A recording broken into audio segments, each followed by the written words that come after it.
Well, welcome back, everyone, to OpenLine. Talking about a business that affects a lot of people, that is not very heavily regulated, that Ray Crocker here, who is a veteran in the repo industry, says should be more regulated, and has concerns about the impact that has on all of us, particularly those who have interactions with repo companies. Now, I want to get into kind of the window of what you do. What do you do when you get an assignment? It comes from, I guess, a bank or a car dealership or whatever. They call you up and they say, we have somebody who hadn't paid, can you go pick up this or that? Well, they'll send us an assignment. It could be anyway, a credit union, leasing company, anything. The perspective on this industry is that anything that can be financed or leased can be repossessed.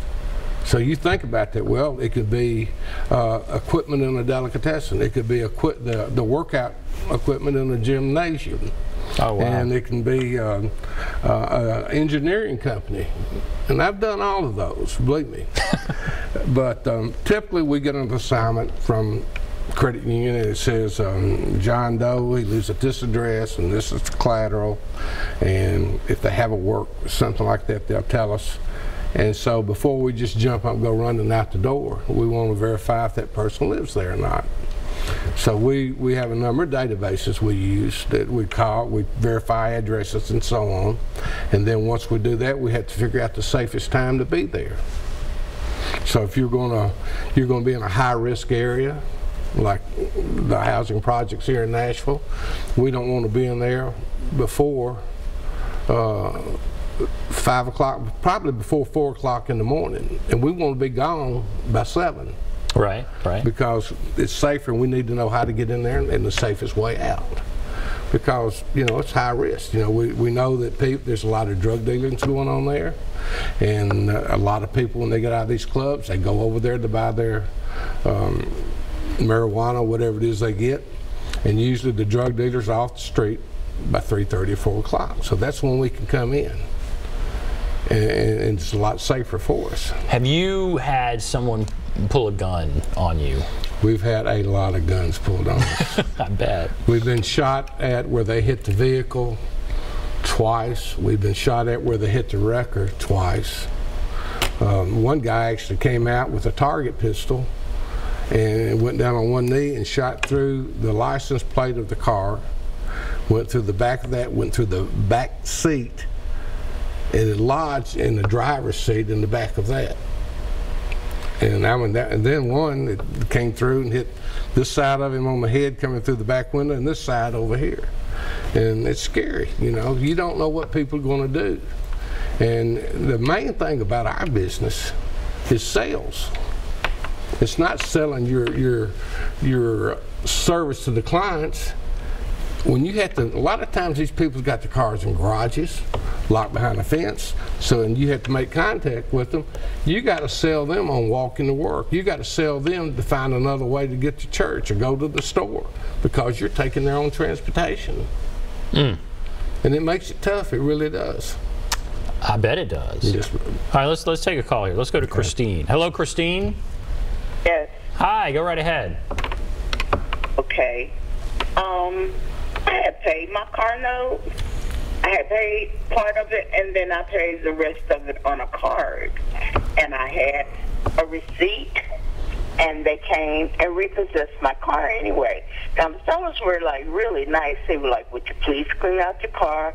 We're going to have to tow it. What was funny was, it was New Year's Eve, and of course I couldn't get the car back until the following week. But the fact that I had receipt, they took it anyway.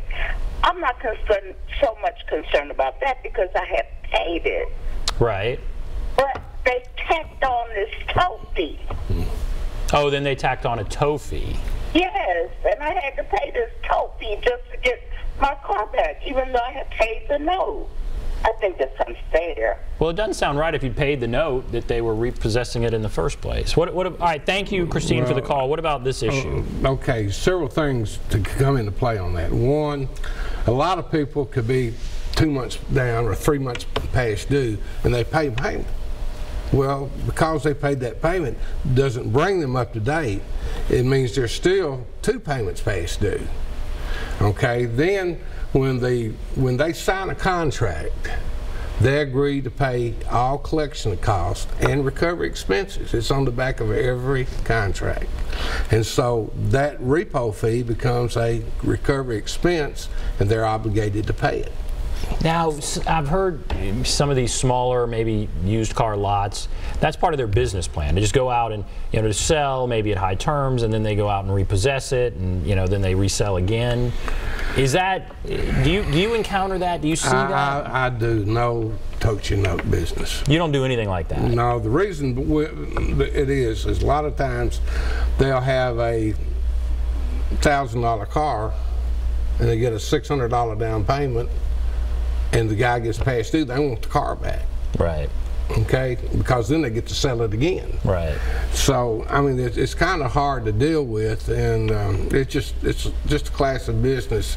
I have worked for a few very reputable companies, but all in all, that is not who I generally work for. And is that where there is the need, perhaps even for more oversight? Well, that might be coming under the banking deal or the rules there. As far as the repo goes, if they're past due, you have the right to get your collateral. And a lot of people don't understand that you can't take my car.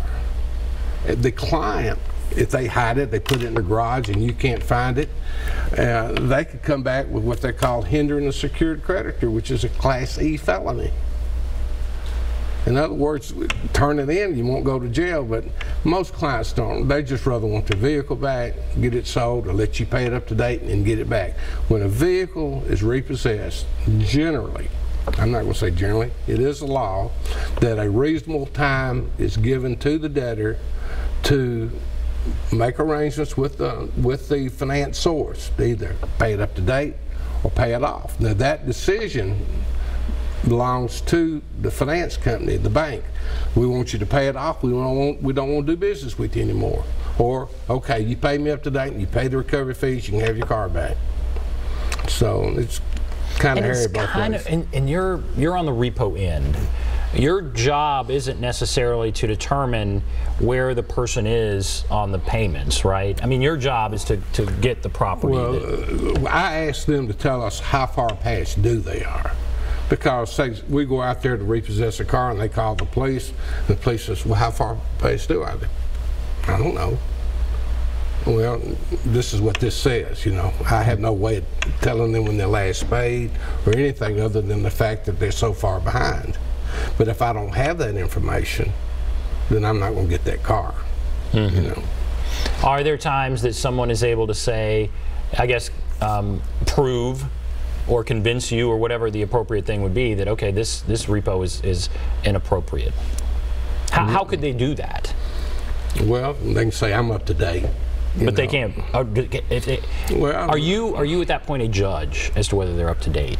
No, I have to take it at my client's word that they're past due. Right. Because just about everybody I repo says they're up to date. Mm-hmm. And then, okay, all right, I guess we have to take a break. If you want to call in, there's again the number, 615-737-PLUS, 615-737-7587. But I want to come back and talk about some of the rules that you do follow and that reputable repo people should follow, and that I guess are often broken. But we'll talk about some of those rules. Take a break, be back right after this.